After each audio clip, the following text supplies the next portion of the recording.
Hello everyone, this is Jordan bringing a topic video, and it's been a long time since I did one of these. I was doing good in 2021 with 4 topic videos, but last year I did no topics, which yeah, I guess you can say I took a break on those and focused on other videos. Also, I had a new selfie because I really do miss my baby face with no goatee. Anyways, it's time for a topic video since subscribers might want to know what this topic is going to be. And it's going to be one of the topics I did but never uploaded it. And this is going to be the first video game topic: remakes, remasters, and ports. When a game that came out in the 80s, 90s, or any generations, they have to put it on a new console and for the generation. There are some odd decisions from putting out ports, but I'll get to that later. Let's start off with the Atari 2600 and mainly famous arcade games like Pac-Man and Space Invaders. They were popular during the time, but then in 1983 there was a video game crash with the amount of systems and games poorly designed, companies going out of business, and the market looking bleak. Then the Nintendo Entertainment System came out in 1985, and the console industry was recovered to the success of it. By the late 80s and the 90s, Atari was in competition with Nintendo, Sega, and other obscure consoles. Then the changes happened from the late 90s to 2000s. Sega and Atari were no longer making consoles. Sony and Microsoft were competing with Nintendo, and goes on after today, and we're in the 9th generation. Besides the history of the consoles, I was going to talk about the games that popped up a lot in future consoles. Let's start with the famous Super Mario Bros., the game that's been there for 38 years, and it's still alive. How is it alive while the NES discontinued a long time ago? Well, Super Mario Bros. Has been moved to digital each time. It got remade in Super Mario All-Stars on the Super Nintendo. There's a Game Boy Color titled Super Mario Bros. Deluxe. It was on the Virtual Console on Wii, 3DS, and Wii U, plus a Nintendo Switch online service with that. Even the Game Boy Advance and the NES Classic Edition. Man, imagine someone out there owned 10 copies of Super Mario Bros., both retail and digital. They would be so lucky. I mean, owning another copy of a game you already had, it's nothing special. You would either buy it or not.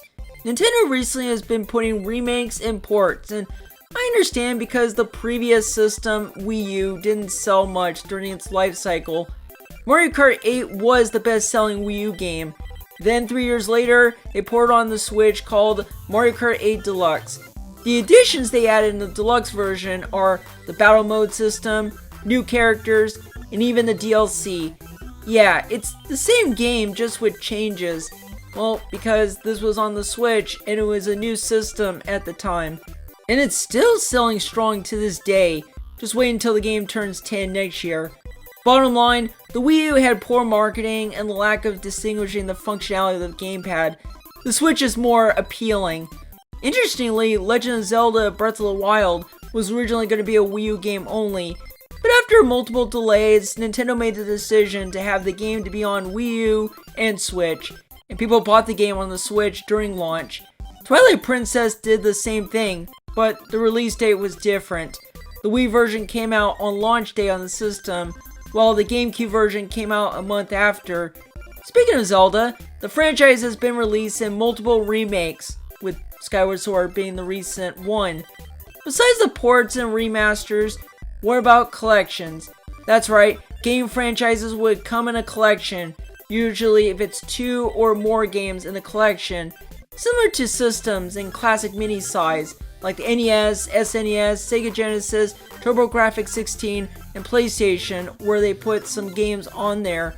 The reason why they're adding games from the past is because of the gap of generations. I mean, I grew up with games I remembered. The first remake I ever played was actually Donkey Kong Country on the Game Boy Advance. Didn't know it was from the Super Nintendo. That's how I'm fascinated. Another one was Pokemon Fire Red and Leaf Green. Didn't know it was a remake of Pokemon Red and Blue. It was neat for a remake. Now, sure, new games come out and people are ready for new games, but then remakes, remasters, and ports would pop up once in a while. I don't want to be too harsh for anyone that didn't own games. There are games I actually bought that I didn't own the original. If I didn't own the games previously, then it would be first time trying it. Even games I used to own that I didn't be in the past. But I did when I got older. Sometimes I had to get it, like Super Mario 3D All-Stars. I didn't play or own Super Mario 64 because I was very young. I did play Super Mario Sunshine, but I couldn't beat it. And Super Mario Galaxy was the only one I played and beat on the Wii before getting the collection. Again, I think it might be the generations, and even younger generations that never played these games before. Speaking of that, will the GameCube games ever come to the Switch online service? I really hope they make it until the Switch ends its cycle. Even these systems made it to the Switch online, and the GameCube is pretty old.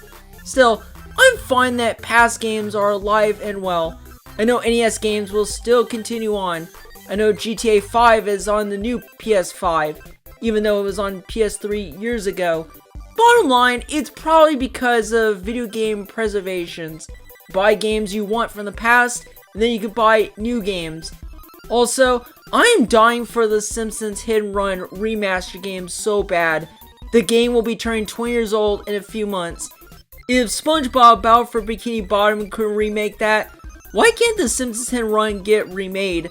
I want EA and all the Simpsons showrunners work on the game to make it better. I've seen some people on YouTube make those, and it looks great of using handmade. Video games take time to develop, and even bringing games with improved graphics or additional features, or leave it the way it is.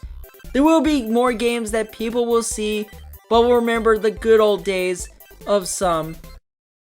So yeah, I hope you enjoyed this video game topic, and I promise there will be topic videos later this year. But take care everyone, and I'll be starting videos for the month of May.